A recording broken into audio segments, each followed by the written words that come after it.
So I finally got around playing this game. I was interested in it when I first heard about it, since I played the first game on the 3DS and enjoyed it quite a bit. But its release just slipped past my radar, maybe because it didn't get a physical release in the West. Something that's rather important to me, especially, but not exclusively, when it comes to premium priced games, like this one. And when I looked into the Japanese or Asian releases, which often still do come with a physical version, for some reason I only looked up the Switch 2 version, which is the worst version because it's one of those damned download key cards. And that one had a planned release for early August, which just so coincided with another trip to Japan. So when I was there, I got the Switch 1 version, that I could have gotten a bit earlier, or imported a lot earlier. So about this game. What do we actually get with the sequel to the 3DS joyful, happy casual style busywork simulator? Well, another busywork simulator. Same as with the first game, this here is all about mastering a good selection of different jobs, called lives, which range from fighting to adventuring to gathering and crafting, all through lots and lots of grinding.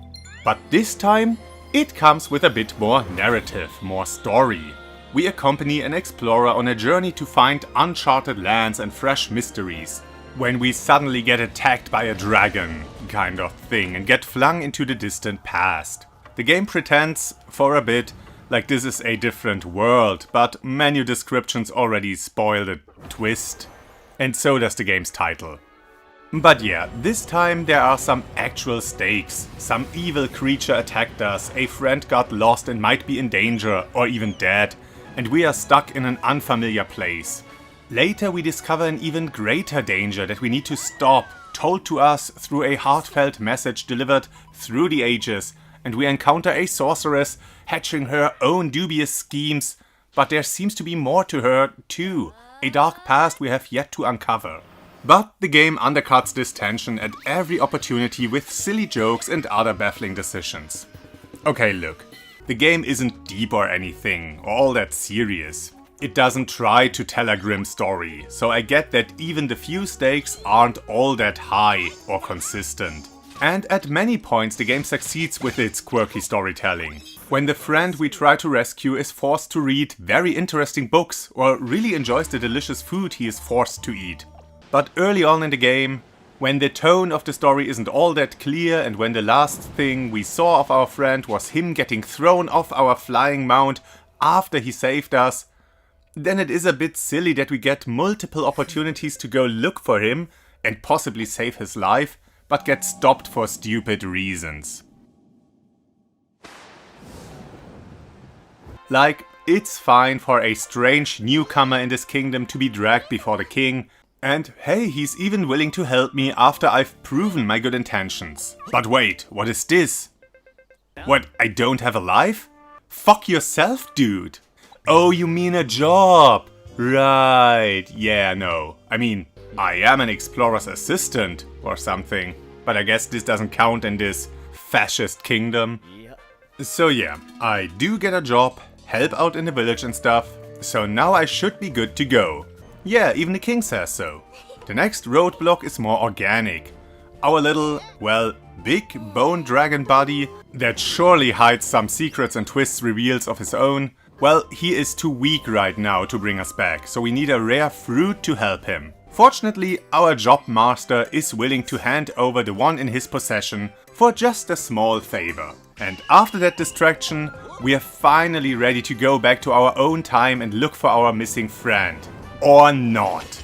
Because now this random old bag won't let us leave before we paid for her repairs, since our dragon crashed into her house.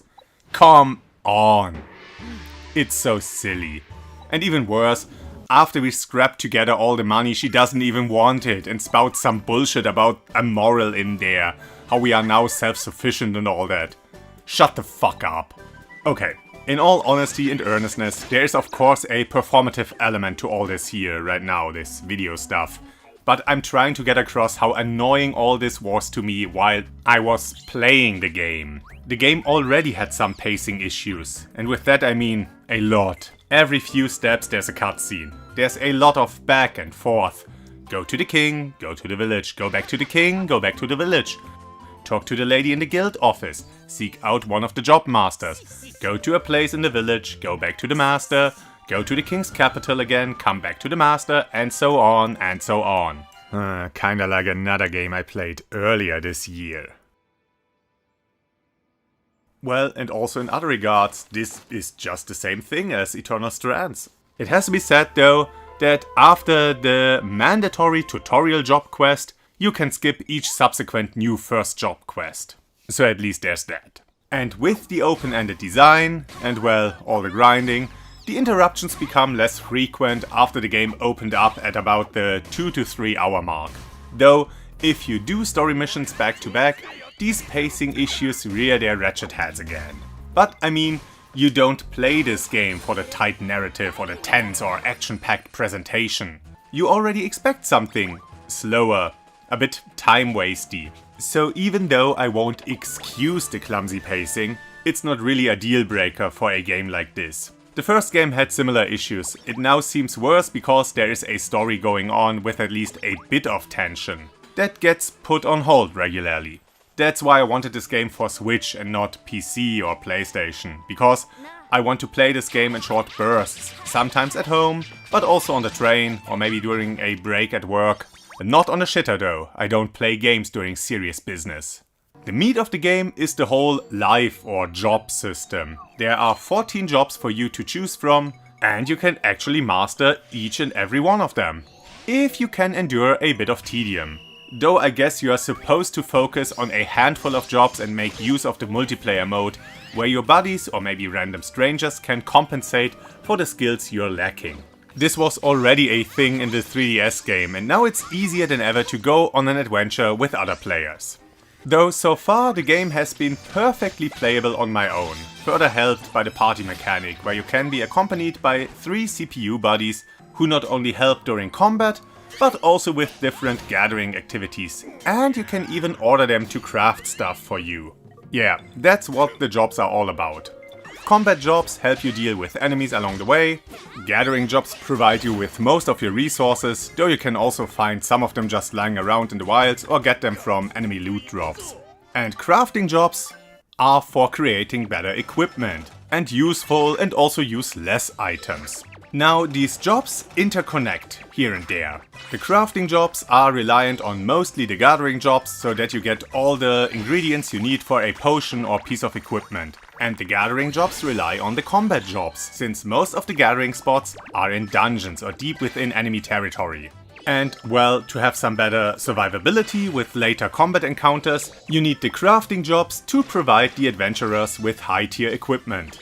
That being said, I wish there was more interdependency between the jobs, that they would affect each other in more or greater ways. As it is now, the jobs operate independent of each other. Yeah, the resources they accumulate can be utilized by other jobs, but you could also just buy a lot of that stuff. Each job also has its own level and its own stats. None of the stat boosts or unlockable abilities pass over to other jobs. There are no skills shared between the jobs, which is a missed opportunity. I guess the game isn't designed around it, but it could have been. As it is now, every gathering job has an unlockable charge ability and a few more enhancements to decrease the charging time. Instead, the game could have just unlocked the charge up for all gathering jobs, and each subsequent unlock in a different job would have decreased the time needed. Instead of having pretty much all jobs have multiple stamina upgrades and crit chance upgrades and the like, why not tie the stats to the character and not the job, and then distribute the upgrades sensibly? Give the stamina upgrades to the miner, farmer and lumberjack class. Give crit chance and HP upgrades to the fighters. So that way, the way you level your jobs molds your character. But yeah, that's not how the game works, which results in the skill trees feeling very samey. But well, it's not like you just level up your jobs for the fun of it. I mean, a bit, but there's more to it. And in addition to leveling up your jobs, you can also increase your rank in each job by completing challenges and get rated by your master. Most of the progression in this game is through tasks and challenges. This game quickly becomes a checklist simulator. To rank up, you need to complete a number of challenges to get access to better abilities and maybe get some new pieces of equipment. You can also upgrade all the villages you get to visit by completing random tasks. Help so and so many people, visit this and that location, use a particular job, pay into the local economy, all to get new furniture and crafting recipes. One of the time periods features a huge island full of monsters and resources, and to get the most out of it, you need to rank up the different regions by, you guessed it, completing random challenges, discovering places, killing enemies. At your home base, you complete random challenges to raise your happiness meter, to increase the accumulation of a resource for unlocking more followers. And you even find a robot that you can upgrade by exploring the main portion of the present era. There's a lot of checklists you can spend hours working towards completion. Much of it happens naturally as you just progress and level up your jobs, but there are also some challenges you need to get out of your way to complete them. And as I've already mentioned, you work on these challenges in 3 different time periods, though it just could have been 3 different worlds or continents. I guess the time travel plot makes it more interesting, but I think the world could have been utilized better for this. Because neither do the 3 eras utilize the same topography, nor do your actions have any effect on the other eras. But yeah, you have the present, where you recruit followers, build a base and explore the depths, a cave system leading deeper and deeper into the ground, where you hope to find the time travel cork to destroy it. But there are roadblocks every few meters, forcing you to find a solution or the right tools in the past era. That one features a lot of villages and towns filled to the brim with NPCs giving out quests and of course the trainers for all the jobs. This is also the place where you meet major NPCs that push the story forward, like a lot of the story progression happens here. And then there's the giant continent that's mostly here for uninterrupted leveling and gathering. Also, this place hides all kinds of optional rewards and new followers, though these rewards aren't exclusive to this place. You can pretty much get everything everywhere. Yeah, I don't think there was a need for 3 game worlds. It seems this is just here to add to the bloat. Bigger stretches of land, larger quantities to farm, more opportunities to grind, and a bunch of Ubisoft towers to activate. And I don't see the reason for this. Everything already has a level attached to it, so the challenges naturally increase in difficulty as you progress through the story, as you discover more of the Kingdom of Mysteria in the past era. And of course, as you explore the depths to complete your main objective. Sure, there are lots of little challenges in the vast lands of Ginormosia, and lots of stuff to find, but all this could have been integrated into the other 2 maps. And yeah, there is some story going on in here as well, but again, this could have been integrated into the other 2 time periods. Well, maybe it was really necessary for the story payoff at the end. Not that I expect too much from it. Again, even though there is a story, this isn't a game you play for the story. It's a game where you work through your checklists, where you enjoy some busy work, where you waste a bit of time. And it's strangely compelling and satisfying. The pleasant visuals and the delightful environments certainly help in that regard, and so does the really nice soundtrack. Thanks to some talent on the development team. While the game runs well and I haven't encountered any major technical issues so far, there are quite a few hiccups. The camera doesn't always behave and gets stuck on the level geometry, mostly when it changes from a high to a low angle. Climbable or jumpable ledges refuse at times to let you pass, and rather often enemies just forget about you in the midst of combat. This is supposed to happen when you lure an enemy too far away from its initial position, and it's meant to prevent cheesing. But it sometimes happens when you just back off a few meters.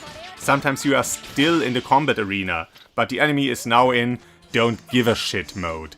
So they are completely invulnerable to all attacks and teleport away after a few seconds. It's rather annoying, but not the worst problem. Noticeable, yeah, but not game or deal breaking.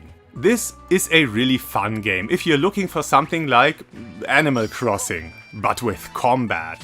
It's still somewhat of a cozy game, and I mean, there is a lot of island development, inviting neighbors and building houses for them, setting up ramps and stairs. Pretty much all you do counts towards one checklist or another, so you constantly complete this or that challenge to get some minor and sometimes major rewards that are mostly there for keeping you in the grind. If you enjoy that kind of stuff, then you should check this game out. And with that, I'm off. I hope you're having an amazing day. This has been Rady, and I hope to see you again on the next game.